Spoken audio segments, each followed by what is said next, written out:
Olá, nesse vídeo eu vou resolver alguns problemas de movimento dos projéteis.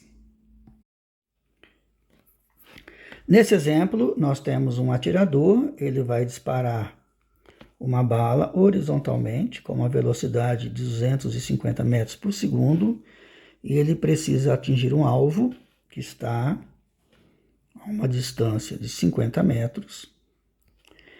Este alvo ele tem 15 centímetros de diâmetro, portanto, se eu pegar o centro do alvo até aqui embaixo, essa distância vai ser 7,5 centímetros.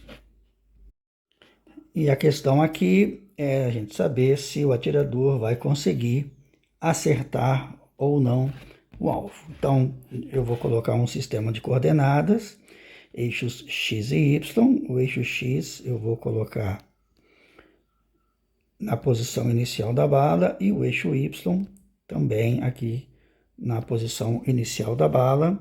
Esse ponto, então, aqui é os 50 metros. Nós vemos também que a velocidade inicial da bala, ela vai ter um valor V0x igual a 250 metros por segundo e V0y igual a 0, já que é dito no enunciado que a bala sai na direção horizontal. Então, com essas informações, com o sistema de coordenadas e com essa indicação da velocidade, eu posso escrever as equações para o eixo x e para o eixo y do movimento desta bala.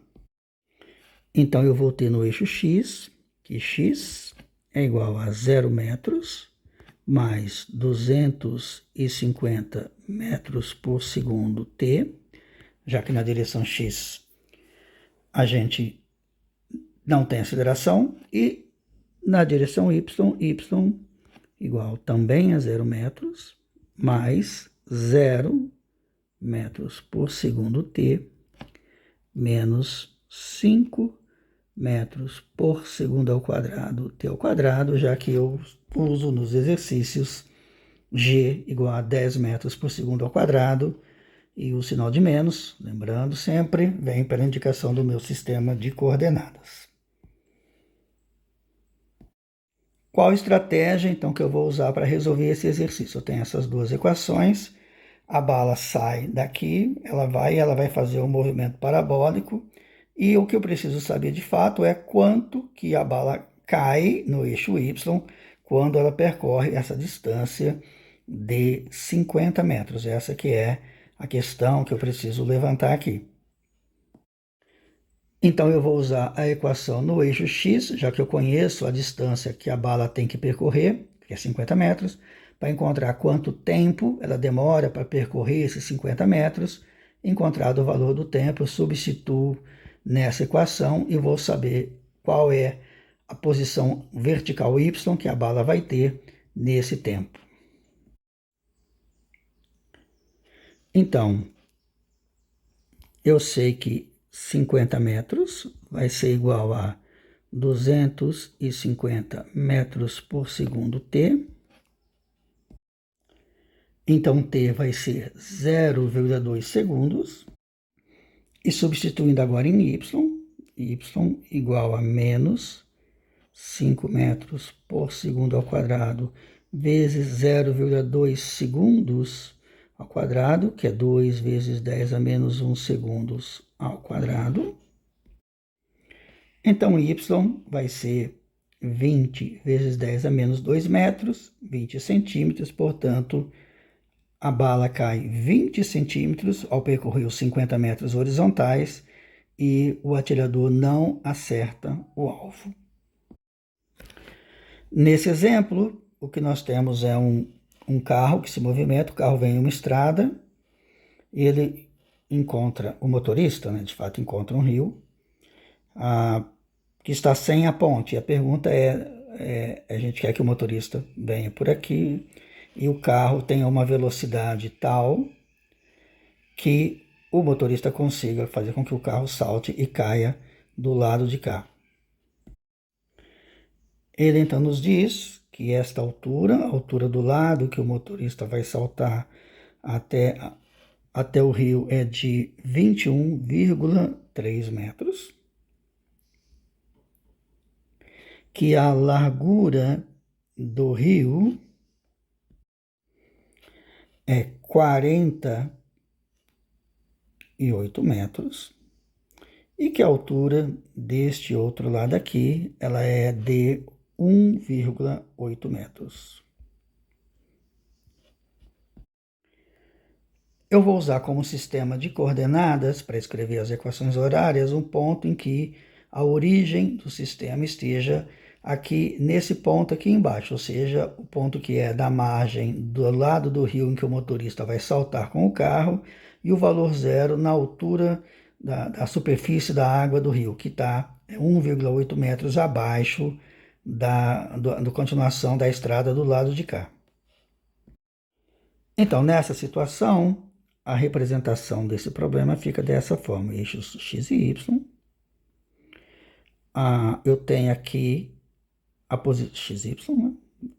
Eu tenho aqui a posição de 21,3 metros, a velocidade v0, que estará puramente no eixo x, e que é a pergunta do problema, e ele vai cair em algum lugar aqui na frente, num ponto aqui, ó, que tem coordenadas 48 metros na direção x e altura de 1,8 metros.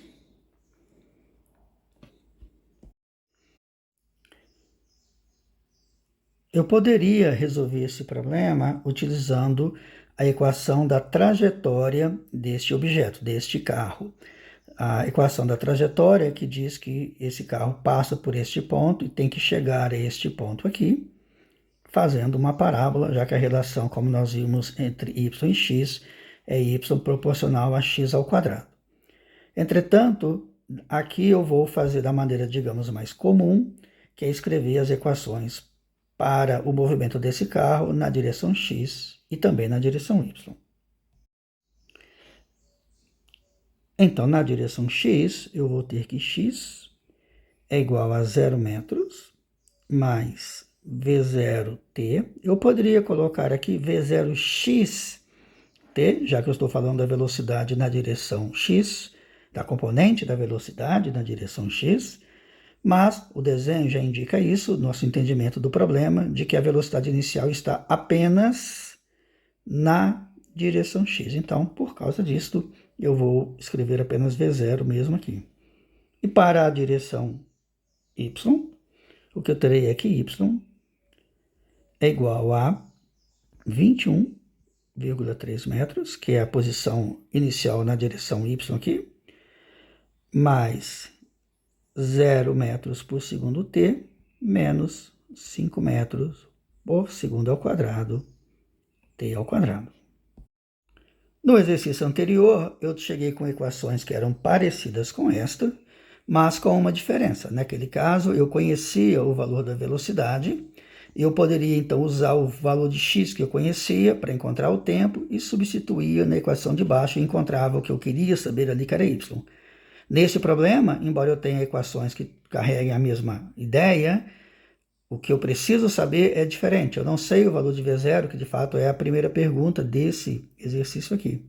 Em compensação, eu sei que quando ele chegar neste ponto aqui, ele vai estar na posição 48 metros e estará na posição y igual a 1,8 metros. Então, neste caso aqui, o que eu vou fazer é usar primeiro essa equação de baixo, substituindo y igual a 1,8 metros aqui, e resolver para o valor de t. Eu encontro, então, o valor de t. Conhecendo o valor de t, aí eu jogo na equação de cima, t igual ao que eu encontrar aqui embaixo, e o valor de x igual a 48 metros, e isso vai me dar o valor da velocidade v0. Então, eu vou ficar com a seguinte equação aqui, ó, 1,8 metros igual a 21,3 metros menos 5 metros por segundo ao quadrado, t ao quadrado.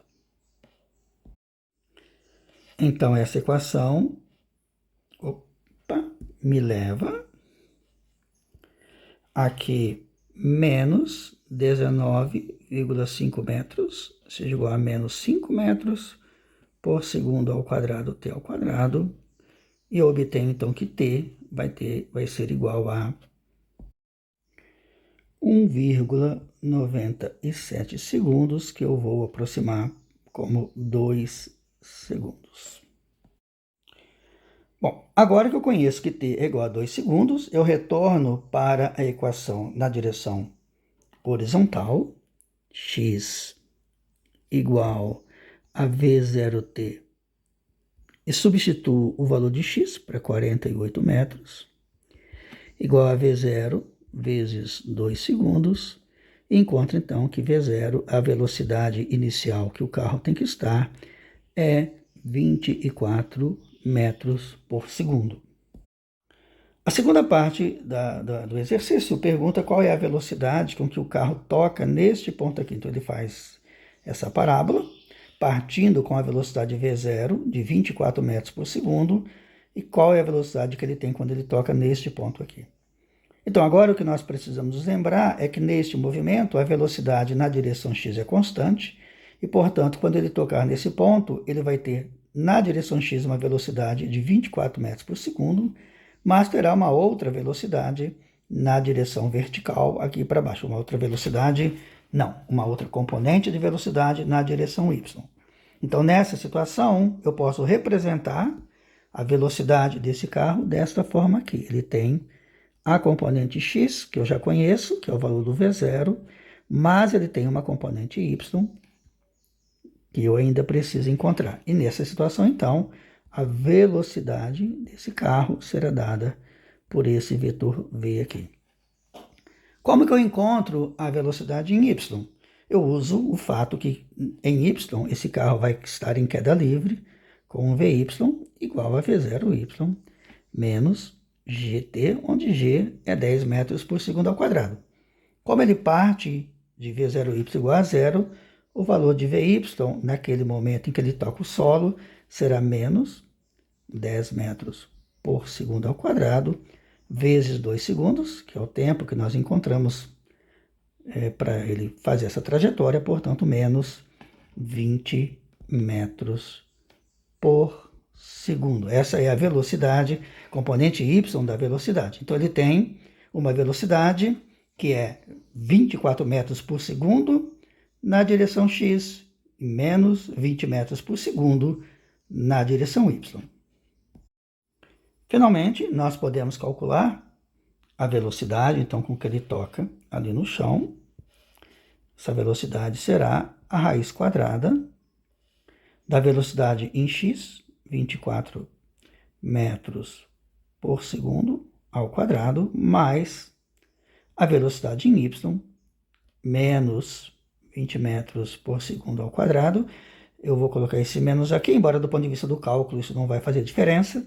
Então, a velocidade que ele tem ao tocar o solo será 31,6 metros por segundo, que é aproximadamente 110 km por hora.